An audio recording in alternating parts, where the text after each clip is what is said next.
දුවේ අපි කලින් වීඩියෝ එකේදී කතා කරේ අභ්‍යන්තර මිනුම් දීලා තියෙන අවස්ථාවකදී කොහොමද අපි මධ්‍ය රේඛාදිග ගණනය කිරීමක් කරන්න කියලා. අද අපි මේ වීඩියෝ එකේ දෙවෙනි කොටස විදිහට අරන් ආවා. බාහිර මිනුම් දීලා තියෙන අවස්ථාවකදී කොහොමද මධ්‍ය රේඛාදිග ගණනය කිරීම කරන්න කියලා. දුවේ තිරේ වලට පේන්න තියෙනවා බාහිරින් මිනුම් සටහන් කරපු රූප සටහන.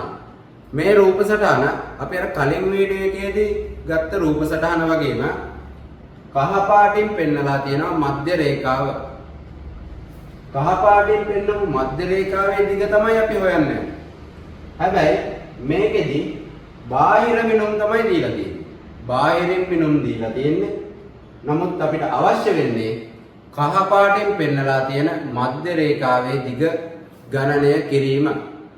අපි ගිය වීඩියෝ එකේදී කතා කරපු විදිහට දන්න දත්ත වලින් මුල්ම ටික හදන්න පටන් ගමු.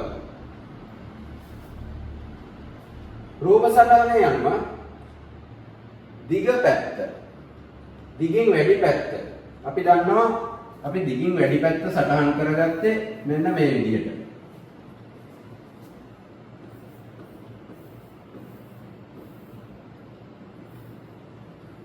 මේ වගේ කොටස් දෙකක් තියෙන නිසා අපි මෙතන ඉදිරිපසින් දෙකෙන් වැඩි කරනවා කියලා ලියන්න. ඊළඟ මේකේ උස පැත්ත. එහෙම නැත්නම් පළල පැත්ත. පැති දෙකක් තියෙනවා. දිග විදියට සඳහන් කරලා තියෙනවා 2006 මිලිමීටර් කියලා. අපි දන්න දත්ත ටික සටහන් කරගත්තා. මේකේ අවසාන උත්තරේ විදියට මෙතන ගන්න පුළුවන් පුතේ.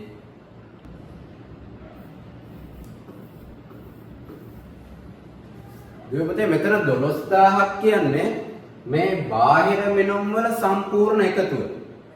මධ්‍ය රේඛාවේදී මේ කොටස වැඩියෙන් තියෙනවා.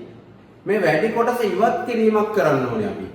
කලින් වීඩියෝ එක ඔයාලා බලද්දි ඔයාලට මතක ඇති ඒ වීඩියෝ එකේදී අපි කරේ අභ්‍යන්තර මිනුම් දීලා තියෙන නිසා යම් කොටසක් එකතු කරා.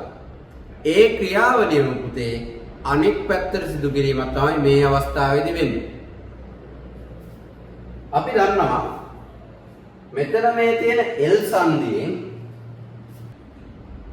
මධ්‍ය රේඛාවට වඩා පුතේ මෙන්න මේ මම ඇඳපු කොටස වැඩිපුර තියෙනවා. මේ කොටස ඉවත් කරන්න ඕනේ. මේ කොටස ඉවත් කරන්න නම් අපිට සිද්ධ වෙනවා මෙන්න මේ L සංදිය ඇතුලේ මේ වගේ කොටස් කීයක් තියෙනවද කියන එක හොයාගන්න. ඔයාලට කලින් වීඩියෝ එකේදී මතක ඇති අපි කරේ අභ්‍යන්තර රේඛා දීලා තිබ්බ නිසා යම් කොටසක් එකතු කිරීම. ඒ එකතු කරපු කොටස් දෙකම පුතේ මේ අවස්ථාවේදී අපිට සිද්ධ වෙනවා අඩු කරන්න. මම එක කොටසක් ඔයාලට ඇඳලා පෙන්නනවා. මේකෙම අනිත් කොටස තමයි මේ ඉහළ අතට තියෙන්නේ. අපි මෙන්න මේ කොටස මේ 12000න් අයින් කරන්න ඕන. මේ වගේ L සංදි තියෙනවා පුතේ මේක ඇතුලේ 4ක්. L සංදි 4ක් තියෙනවා. මෙන්න මේ 4ේම එකතුව තමයි ඉවත් කරන්න ඕනේ. අපි බලමු මේක කොහොමද ඉවත් කරන්නේ කියලා. මෙතන 12000න් මේක ඉවත් කරන්න කලින් අපිට මෙතන ලියන්න වෙනවා පුතේ මේක අඩු කරනවා කියලා.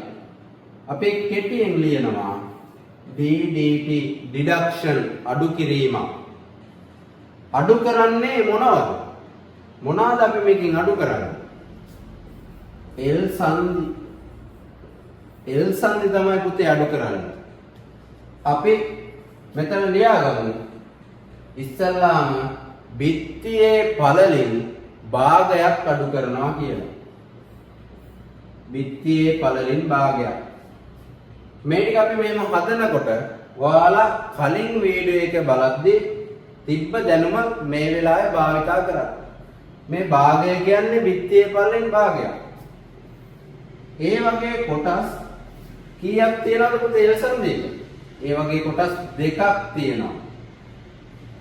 එහෙනම් අපි මෙතන ලියා ගන්නවා ඒ වගේ කොටස් දෙකක් තියෙනවා කියලා.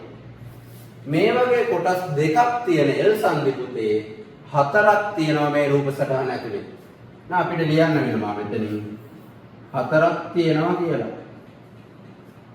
මෙතන භාගයක් වැඩි කිරීම 2 ඊට පස්සේ වැඩි කිරීම 4 කියලා ලියලා තියෙනවා. L සංදිය කොච්චරද මේකේ ප්‍රමාණය? මේ භාගය 2 4 කියන්නේ පුතේ බිත්තියේ පළල. බිත්තියේ පළලෙන් තමයි මේ ටික දාලා තියෙන්නේ. දැන් අපිට මෙතන සටහන් කරන්න වෙනවා බිත්තියේ පළල කීයද කියලා. බිත්තියේ පළල පුතේ මේ රූප සටහනට අනුව 225 මිලිමීටර්. මේකේ එකතුව මේ 12000න් අඩු කරාට පස්සේ අපිට ගන්න පුළුවන් මධ්‍ය රේඛා දිග. මෙතන උත්තරේ එනවා පුතේ 900ක්. මේ 12000න් 900ක් අඩු කරාට පස්සේ තමයි මධ්‍ය රේඛාවේ දිග අපිට සැබෑවටම ලබා ගන්න පුළුවන්.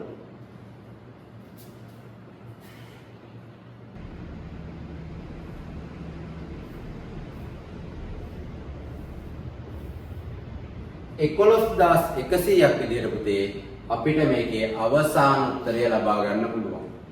හරිද ඔය පුතේ? මම හිතනවා ඔයාලට මේ වීඩියෝ එකෙන් පැහැදිලි වෙන්නේ නැති බාහිර මිනුම් දීලා තියෙන අවස්ථාවකදී කොහොමද මධ්‍ය රේඛා දිග ගණනය කිරීමක් කරන්න කියලා. අපි ඊළඟ වීඩියෝ එකකින් කතා කරමු T සංදියක් ලබා දී ඇති අවස්ථාවකදී කොහොමද මධ්‍ය රේඛා දිග ගණනය කිරීම කරන්න කියලා. ඊළඟ වීඩියෝ එකෙන් හම්බෙමු.